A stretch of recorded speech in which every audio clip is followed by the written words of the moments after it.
Hello, everybody, and welcome into another season preview show here at the Hockey Writers YouTube channel. I'm your host, Matthew Zator, and we are finishing with Columbus Blue Jackets, and I've got Mark Scheig here.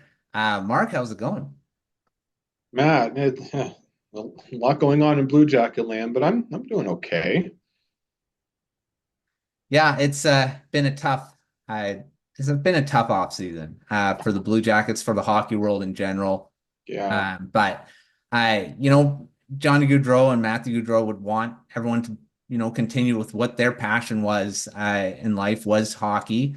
We're going to endeavor to do that. But before we get into the hockey talk, Mark, what are the Columbus Blue Jackets are planning? I know they're planning to do something to honor both Johnny and Matthew Gaudreau.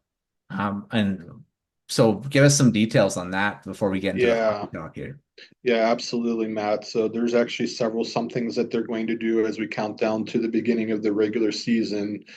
If anyone's paid attention around the league, every team in the preseason is playing a pregame tribute video and doing a moment of silence. I know in Columbus they had their preseason home opener on Wednesday night against the St. Louis Blues. They end up playing that video, and then they did a 13-second moment of silence before that game started. In particular, in Columbus, they're also doing a 50-50 where they're doing a cumulative 50-50. So all four preseason home games, all the way through to the second intermission of game number one in the regular season, is going to be one jackpot, and all the funds that are raised are actually going to be go through the Blue Jackets Foundation to the John and Matthew Gaudreau Foundation. So that's one way that they're honoring them. On the ice, they're doing a few things in terms of what they're wearing. So they're on their helmets. There's going to be a sticker that has Gaudreau, two doves on it, Mm. and then the numbers 13 and 21 representing John and Matthew's numbers. Once the regular season began, the helmet sticker was preseason and into the regular season. Once the actual regular season starts, the jerseys themselves will have a number 13 patch on them as an add-on.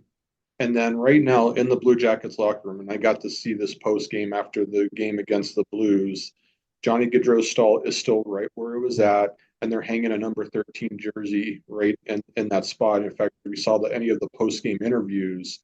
I think Sean Corrali talked and Denton Matejchuk talked and Elvis Merzlikins talked. If you looked over their left shoulder, you could see the Gaudreau jersey hanging in the locker room. So um, those are a couple of the things that they're doing. And then the home opener is against the Stanley Cup champion Florida Panthers on Tuesday, October the 10th. And what they're going to do there is there's going to be a longer pregame ceremony. So instead of doing their normal like blue carpet out in the plaza, welcome the players, they're going to do that on game number two of the regular season.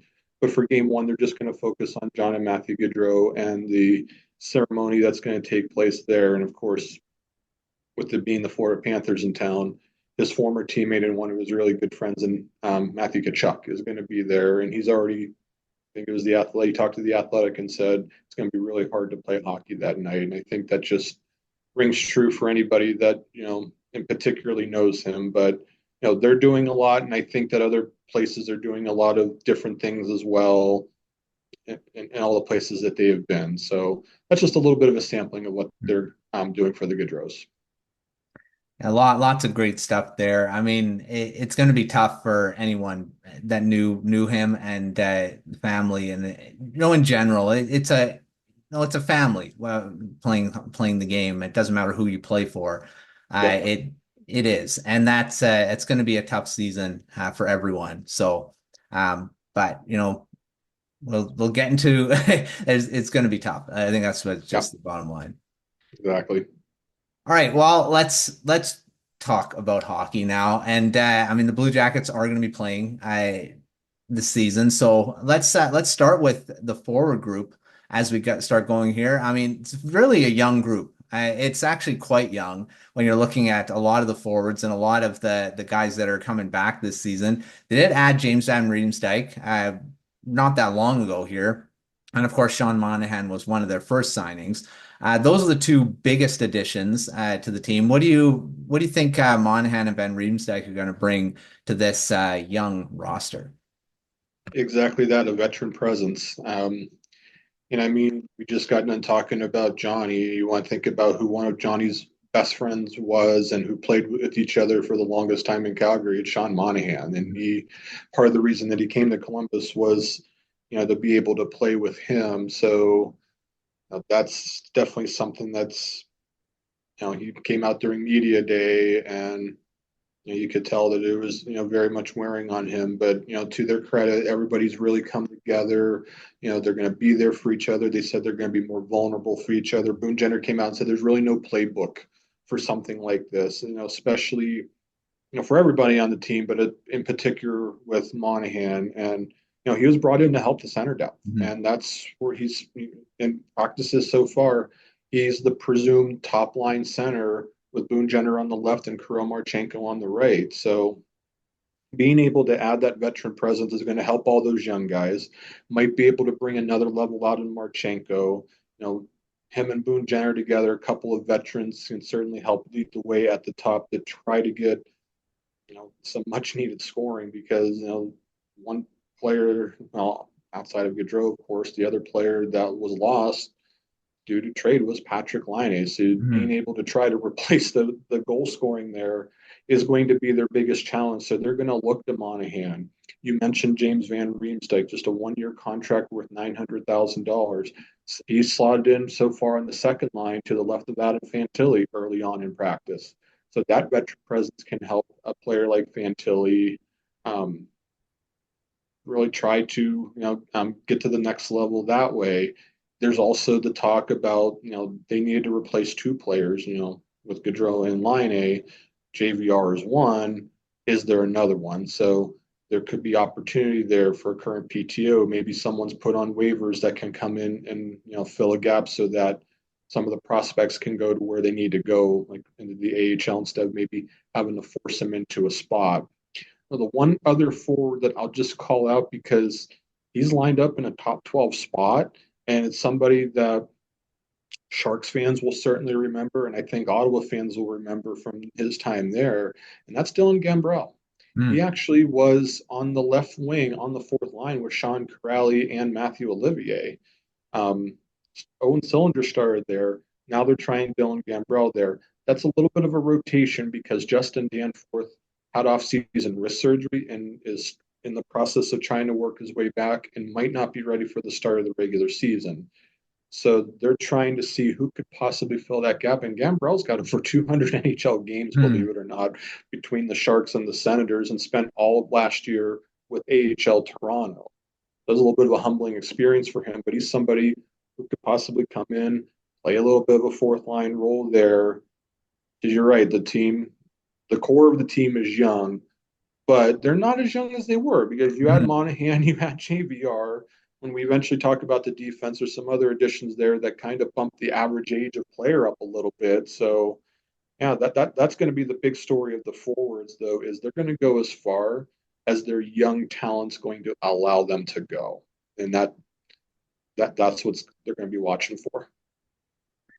For sure. I mean, there are a lot of there's a lot of young talent still. I mean, Fantilli's probably going to take another step forward this season. Had a really good season last year, so he's now going to probably take on a bigger role. But Monahan being there, I think is going to insulate him a bit. He's not going to have Mm-hmm. to take on that first line center. He will eventually, of course, but Certainly. Monahan brings that veteran presence too to help him as well. Also pushes Cole Sillinger down to as a third Mhm. line center too. So you're talking about a second line that has had JVR Fantilli and Igor Chinakhov on the right, and a third line of Dmitry Voronkov, Cole Sillinger, and Kent Johnson on the Mhm. right. So there's a couple things there. One, the center depth hasn't been better in recent years. So when you can roll out Monahan and then Fantilli and then Cole Sillinger and then Sean Corrali, that's a pretty half decent 1 through 4. Boone Jenner's been a center. He's the Mhm. top line on the left wing now. So those are guys that he can go in and play center if there is an injury. There's a couple other guys that could theoretically go in. So the center depth is there. They've got some really talented wingers. So there's certainly potential there, but there's also going to be a lot of ups and downs for some young guys that are still trying to learn the ins and outs of how the NHL works. 100%. I mean, you're looking at Marchenko, who had a great season last season too. I mean, all these guys are going to get better. So I mean, there's still going to be growing pains, obviously, but lots of talent, lots of excitement still to watch this Yep. season. All right, moving to the defense. I mean, there are some veterans here. I mean, of course, still led by Zach Werenski. And then you've got young guys like David Juracek coming in. Denton Mateychuk could be as well. But you got an addition Jordan Harris who came in from the Montreal Canadiens. What do you think about the defense going into this season? Kind of interesting. We're sitting here as we're taping the show. They've played just two preseason games as we're recording it. So there's a there's a kind of running theory that the eight defensemen might already be set. We don't know that yet. There's obviously injuries that can happen. There's obviously performance that can happen. And the kind of stunning thing is that those eight does not include Denton Mateychuk. Huh. Now, so let's kind of reset the situation. So you've got top pair of Zach Werenski and Damon Severson. That's a good lefty righty veteran kind of presence there. Werenski had a good recovery season last year after having so many injuries. Went into the offseason completely healthy, might be on the verge of another big season where he used to be a 20-goal scorer in the NHL. So if he can find his form again, Severson's in the second year of that massive contract that he signed with the Blue Jackets. Last year was a little bit of an adjustment for him, but now he doesn't have to worry about like moving and things like that. Maybe a little bit more settled in. He's already said that he's much more settled in. So that's your top pair. Second pair, Ivan Provorov, somebody that could look to bounce back. He's also in a contract year, so got a lot on his plate thinking about what his next contract might look like, and got all the incentive in the world to play a lot better this year. But he's the second pair on the left side, and you mentioned David Juracek. We talked to Dean Evason about David Juracek, and he said that he has just as good a chance as anybody to make the team. Mhm. And at least in the early going, he's been slotted in on the second pair on the right hand side, where he's looked okay, but he still has to play at a little bit of a faster pace. They have to play in Washington for their third preseason game. He's in that lineup. Some of those other veterans are not. So they're clearly looking to see maybe how ready he is. And the one interesting thing that I'm monitoring is that of all those guys, David Juracek does not need waivers where everyone else does. So Hmm. if it gets to a point where they have to make a roster decision, they might have to lean on waiver eligibility here. So Juracek would be interesting to watch. Third pair, you're talking about you've run Jack Johnson, a veteran presence, a Stanley Cup winner, played several seasons with the Blue Jackets, along with Eric Gudbranson. So talk about a big Mhm. third pair defenseman right there, who is not afraid to hit, will stand up for their teammates. So that's six right there. Then we've got Jordan Harris that you mentioned, brought in the Patrick Laine deal, eager to prove that he's ready for a more full-time role. And then another guy, Jake Christensen, somebody who was with the Cleveland Monsters, had an unfortunate injury in the AHL playoffs to his hand, but he's on the verge of being ready. And listen, he's trained with the likes of Kent Johnson, Connor Bedard, and others in the offseason. So you want to talk about the pretty good practice group for him. Jake Christensen's on the verge as well. So that's eight. And I haven't even gotten to Mateychuk yet. So, and Mateychuk, listen, he's got that X factor. He's going to be great in the NHL for a long time. Interesting that he started in the AHL group at practice. It could obviously flip back and forth here, but with how many defensemen are currently in the fold, they might be thinking Mateychuk should start in Cleveland just to get a little more acclimated to the pros. And then obviously, if an opportunity comes up, say due to injury or need or anything like that, maybe they call him up, or if he continues to play well in the preseason, they might force their hand. We'll see. Yeah, there's still a logjam on defense when, they had Adam Boquist not here anymore. I mean, he was Yeah. the guy that was part of that logjam. It is still a pretty full group when you're looking into the season here, and all of them seem have a good chance of being in the NHL, being NHL ready. So yeah, it's going to be interesting to see how it all kind of goes, especially and towards the end of training camp there or And think preseason. about the trade deadline too. With Provorov possibly could be a deadline deal. Jack Johnson would be a real cheap option at the deadline, and if the Blue Jackets are way out of it by then, since it's just a 1 year, real low list contract. So if there's a need later to get some of these guys into games, the Blue Jackets have options available to them to make that happen. Yeah, that's a good point. With the trade deadline, there is some pieces they could move around there too. And Yep. everyone knows playoff teams love those veteran defensemen going in. So we'll see. We'll see. That's gonna be something to watch for sure. Yep. All right, let's go to the goaltending. I mean, Elvis Merzlikins is still the starter, and you got Daniil Tarasov as well. So, what do you think about the tandem going in? I know Merzlikins has seems to be ready to kind of rebound and become that goaltender. We all thought he was going to be a franchise goaltender not that long ago. What do you think about the tandem going in? We're taping this in 2024, right? This isn't 2020 or 2021. No. Because that's what we heard from Merzlikins all along. Like he always said that he was ready. When's he gonna show the good Elvis Merzlikins? He's shown it when John Tortorella was here and he first started his career. He showed what kind of a goaltender he could be. Now, to be fair to him, he's now been through two different tragedies. First Mhm. with his good friend Matisse Lennox, and now with the Johnny situation. It was certainly fair to wonder where he was at mentally. Now, I actually got to talk to him. Um, you can check out the article on the Hockey Writers if you haven't done so already. We got to talk to him exclusively, and he admitted that he had a really interesting and different offseason approach. Mhm. While some of the other players were, paying attention to who the GM was going to be, who the coach was going to be, like no matter where they were at in the world, they were paying close attention to what was going on in Columbus. Elvis Merzlikins did not do that. He did not care. Now, I'm not saying that he doesn't care about hockey. That's not what I'm saying at all. He made a decision at his wife's request, to just disconnect, get away from it, focus on himself, Mhm. get right mentally. They got to travel to Europe for a while, where they got to visit with her family in Poland. He got to go back to his family in Switzerland for a couple of months. He got back to Columbus just at the end of July and really put in the work to get ready for camp, and he's in great shape. So he's certainly saying the right things.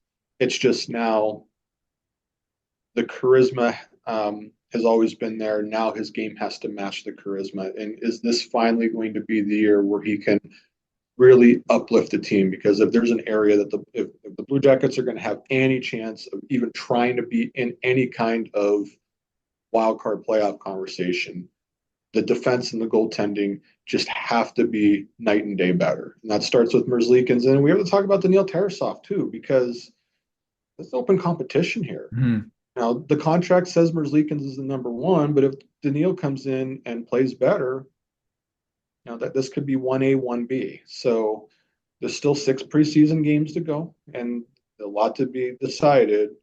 And then if one of them gets injured, Jet Greaves, who had a great AHL playoff last year, almost orchestrated a comeback from 3-0 down against Hershey before they end up winning game 7 in overtime.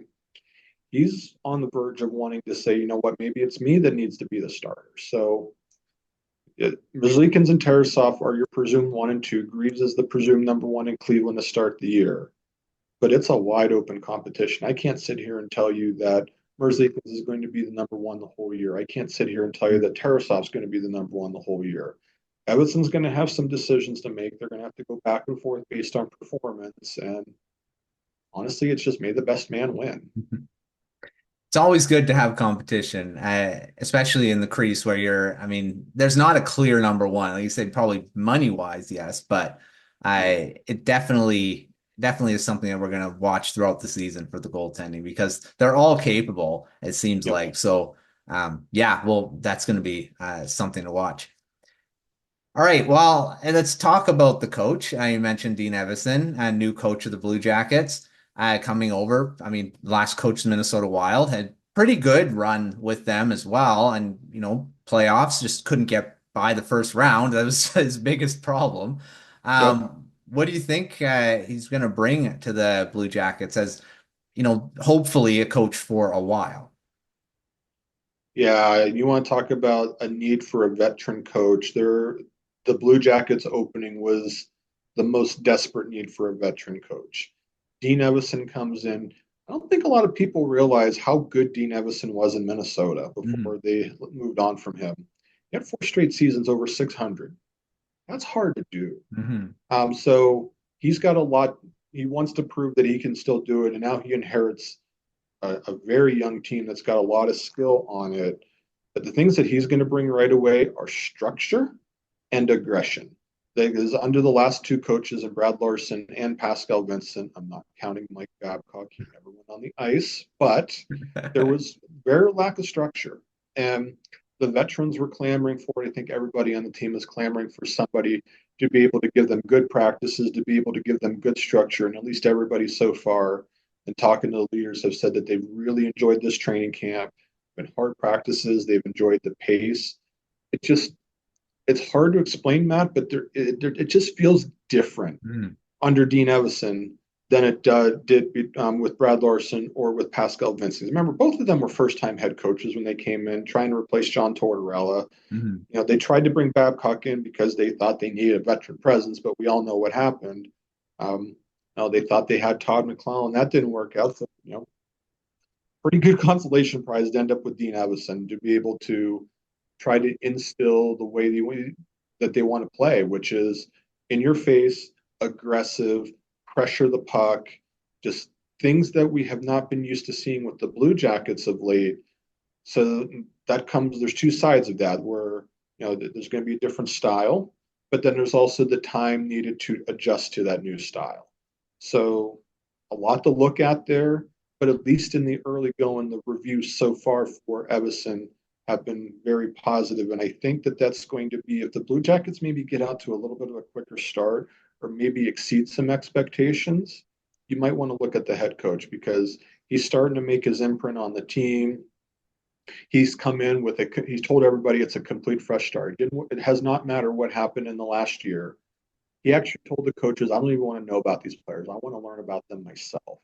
So it's an interesting approach, and see how he does now. Yeah, you mentioned about his success in Minnesota. I mean, 2 seasons where he close to 50 wins. I mean, 53 Yeah, wins in 2021, 22, and 46 in 22, 23. I mean, that's elite. That's a pretty elite team when you can get close to 50 wins or over 50 wins. It was just, I mean, I think the biggest thing is that he couldn't get them through the playoffs. I think that was when he got to why. round one, exactly. Yeah. So, He always said he's always on record as saying that his teams might not have the most skill, but they won't be outplayed. So that'll do well in the regular season. But when it gets to the playoffs, when teams have that desperation and it's for all the marbles, that's the part that once he gets there, to your point, he has to be able to prove that. I think right now with the Blue Jackets, I think a lot of people aren't expecting great things from them and really are not expecting the playoffs. So it's certainly a work in progress. But wants to go out and prove everybody wrong, and he feels like that he's learned the lessons needed in order to find success when they do get back to the mhm. playoffs. Yeah, I mean, what I see with him is he's so experienced, not just NHL, but he's been in every league, the Yes. AHL, the WHL. I mean, he's been through the paces really when you're looking at development wise, where you're looking at knowing where all these kids are coming from. It's a I think a very underrated thing that he's bringing to the team. So. Yeah, I really liked the hire. I thought he was probably the perfect coach for this team at this point. So, yeah, it's going to be interesting to see how he kind of develops with them. And I mean, I think he's probably here for the long haul. I don't think they hired him just to, if he doesn't make the playoffs within like 2, 3 years, all of a sudden he's gone. I don't think that's it. So, No, and under Waddell too. That's a big part of this where they're going to give him a little bit of time, knowing kind of what has happened with the Blue Jackets so far. Yeah, it's not going to be like a 1 year, 2 year and gone kind of deal. Like he's up there in age, but he should be around for a little bit and kind of see where it goes from there. yeah. So, what do you think about, I mean, this division is, of course, a tough division. Where do they sit? Are they, at the bottom still, or are they kind of could they potentially surprise and maybe make it further up? The answer is both. Yes, bottom, but that's because of the wide gap that they had even coming in between eighth and seventh last year. Mm. I do think even, they're an improved team. I mean, you think about the coach, you think about the center depth being adjusted, you think about a defensive core, at least the top. We'll see what happens with to the right of Provorov, but those guys have a year together and now are a little bit more used to each other. And I think a lot of people are going to look at the defense and maybe underrate the possibility of improvement there. I think most people that I've seen, share their predictions. The Blue Jackets were in the 60s last year. I think most people believe 70s, maybe 80, like at tops, which would still equate to not being in the playoffs and being at or near the bottom of the division. You're right. Look at the Metropolitan Division. There's Yeah. 5, 6 teams that all could make the playoffs, and at max, only 5 can get in, and that's not even guaranteed because what happens in the Atlantic, right? So their issue here is twofold: is the their best players are mostly their youth, so they have to overcome the lack of experience against teams that have been there. They know what they're doing. So it's just a matter of them being able to gain experience. Now, can they be in the playoff hunt in like January, February, maybe by the trade deadline? Sure, that's not out of the question. If they get the goaltending, if they get the improvements, if the young guys do push and do what they're supposed to do, there's an opportunity for that. And I think realistically, that's what they need to be thinking about is, can you at least be in the conversation, like 3 points out, 5 points out, January, February, where you're not already 20 points out by then. So there is that little bit of improvement there for sure, but division wise, that's a lot to overcome. I know that some teams might come back down to earth a little bit, but when you have the gap as wide as it was, that kind of points to being at the bottom, but maybe being in a better Mm. position as a result. Yeah, I think it's another development season for the Blue Jackets too. I mean, a lot of their young guys are still, it hasn't a lot of experience in the NHL yet. So I think it's going to be, I think it's going to be a better season. I agree with that too. It's just, I don't think it's going to be enough to really push for playoff discussion. But you never know. I mean, stranger things have happened over this A season. couple injuries to the top players in the division away, plus the Blue Jackets exceeding expectation. I'll save it for my bold prediction. So when we talk about bold prediction, I'll share a very bold prediction. All right. Well, on that note, let's go to our quick fire round here, and these are quick questions, sentence or two answers here. Let's start with our biggest storyline. What's the biggest storyline or question mark going into this season for the Blue Jackets? It's the overarching Gaudreau situation because there's going to be the ceremony at the beginning, and then most every city is going to have a ceremony too. So the Blue Jackets are going to have to sit through that and have the emotions present a lot at the beginning. So how are they able to manage the emotions and try to focus on hockey? Again, there's no playbook for it. And it's just such a hard, difficult thing knowing that their teammate, their friend, their everything, he's going to be on the road with them. They're going to take him stuff, but that's going to be the storyline of the season is the gaping hole that will just continue to exist. Hmm. It is going to be tough going to every arena, and the emotions are going to be very raw very early on in the season. So yeah, that's definitely going to be something to watch to see how they deal with it too. All right, who do you see as being a breakout star this season? There's so many young guys in the lineup there. Who do you see as being breaking out this season? I'm going to ignore the obvious of Fantilli because I think everybody expects the year two bump there. So the two guys that I'm going to go at are Kent Johnson. He recovered from a torn labrum in a shoulder in 3.5 months. Who does that? That's normally 6 months to a year for recovery, and he was 100% in 3.5 months. He's come in bigger, stronger. In the second preseason game, he was penalty killing, which he's never done in the NHL before. He's asked to do everything. He looked fast. He looked like the Michigan Kent Johnson. So it seems like that he's showing signs that it could be him. The other guy that I'm going to call out though is Igor Chinikov, Hmm. former first round pick, right wing of Fantilli, power play one. So you fantasy hockey players out there that are looking for somebody in the late rounds that are going to have a golden opportunity, Igor Chinikov might be a place to go because if you've seen his finish and wicked shot, he can finish with the best of them. So those are the two guys I think could see a breakout for the Blue Jackets this year outside of Fantilli. Yeah, those guys definitely. Chinikov he's gonna have a huge opportunity, and he's just gonna have to just seize it because he's gonna get a lot of minutes in key situations. So He's essentially taking over the Patrick Laine role in a way. for sure, yeah, and that was a pretty big role for sure. Yeah. All right, who do you see that needs to bounce back from last season? Elvis Merzlikins. It starts and ends there. Mhm. He was better last year than the year before, but $5.4 million says that you can be so much better. So that's where it has to be. He's got to be at least a 910, if not pushing 920 for the Blue Jackets to really try to make some noise out of the season. Yeah, if he's way better and takes over that number one completely, that's big. That's massive for the Blue Jackets. And then if the defense plays better in front of him, that'll just help him out too. So, Yep. yeah, he's definitely needs to bounce back, not just from last season, but just bounce back to. I mean, they would love if he just bounced back to his first season when he was looked like he was going to be an elite goaltender. So, Mm-hmm. yeah. All right, let's go to some X factors.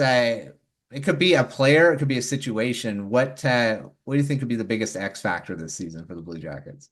I'm going to say a player, Cole Sillinger, third line center. Pretty good. It just goes to show the center depth there. But that line, though, because it's got Kent Johnson on the right side and it's got 6 foot, let's see, like 6'4", 6'5", and 240 pounds of Dmitry Voronkov. So you've got an interesting line, a big man, a guy in Sillinger who really started to show what he can do last year. We're starting to turn into an all-around hockey player, playing all situations where they're going to get much friendlier matchups because they're the third line. Hmm. So that to me is the X factor. If they can get secondary depth scoring led by that line, that's a little bit of a boost that I don't think a lot of people are accounting for, which Hmm. makes that an X factor.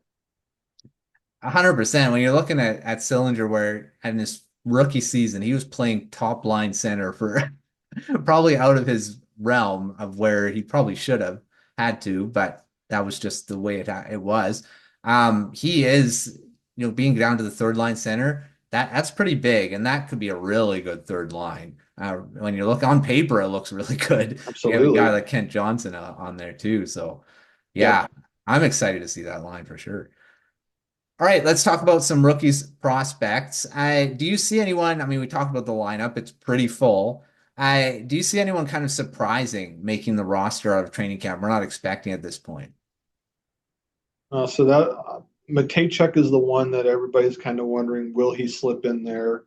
I'm going to go in a different direction because there's still that hole in the fourth line, and the issue here is that this is a player that's really not a fourth line player, but there's still an opening. So until somebody fills that gap, he has to be in the conversation. He played in game two. He's set to play in game three Friday. They're clearly taking a close look at him. And that's Gavin Brindley. Hmm.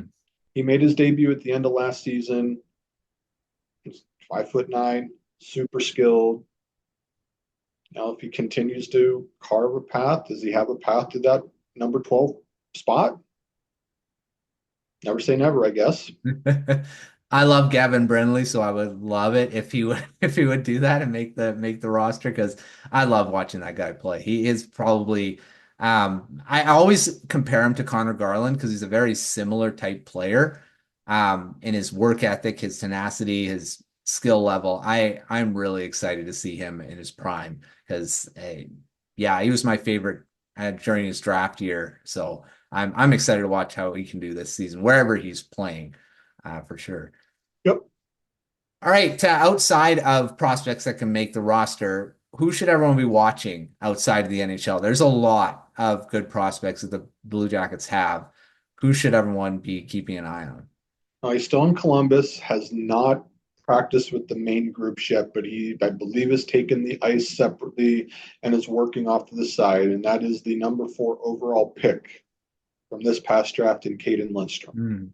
So just imagine if he makes his upside, he's already bigger in terms of height and weight than most of the current Blue Jackets. Just think about that for a minute. You want to talk about prioritizing size, and he still has yet to fill out. He was 213 pounds right now as an 18-year-old.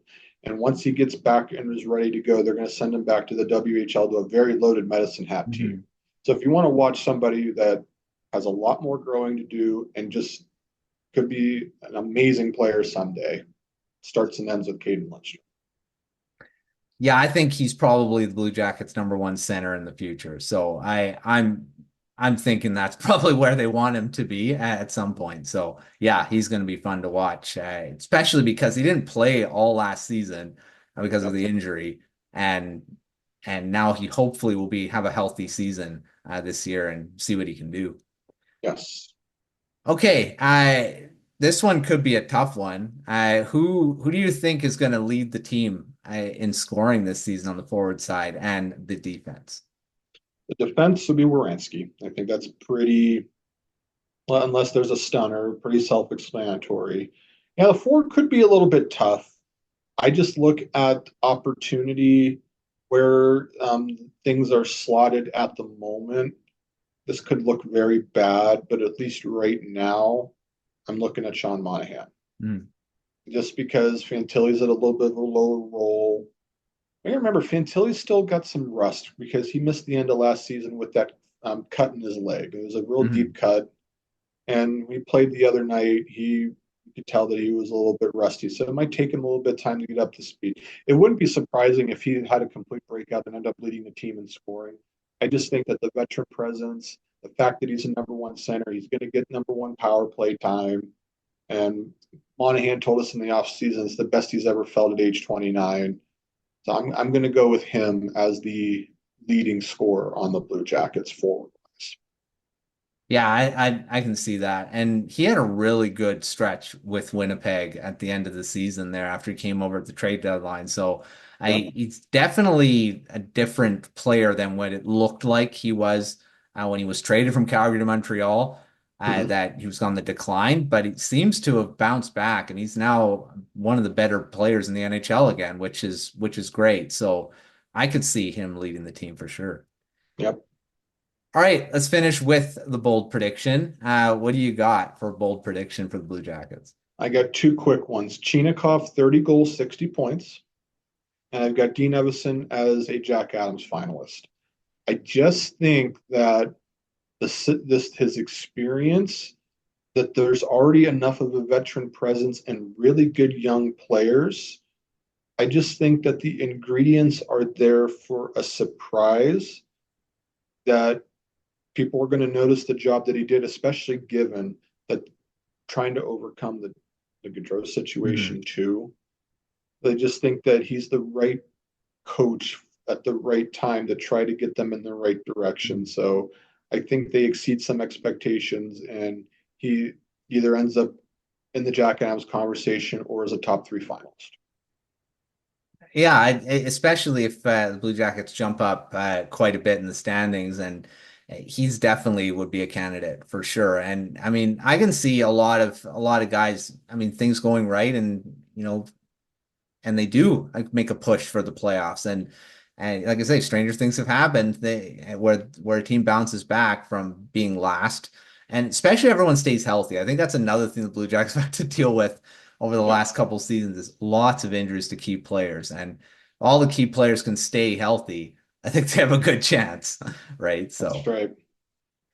All right. Well, thanks, Mark, for coming on and previewing the Blue Jackets in a very tough off season, very tough season coming up. It's something that no one should have to work through and deal with. And of course, going out with the family of both Johnny and Matthew Gaudreau because they're having a tougher time than everyone else. So, um, we'll watch the Blue Jackets with heavy hearts, but and Yep. also excitement for the future for this team too. So Thanks, Mark, for coming on. Thank you so much, Matt. Really appreciate it. All right, well, make sure you're checking out everything at thehockeywriters.com for Blue Jackets coverage. Mark, of course, is there every game at home game. With covering the Blue Jackets. Got articles, pretty much every day. So make sure you're checking out everything at the site and our Substack, and of course the YouTube channel for all the other previews of the other 31 teams we got out now. There's a full lineup, so make sure you're checking out all the previews of all 32 teams. So until our next preview video, which will be probably the playoffs. But until then, we'll see you next time.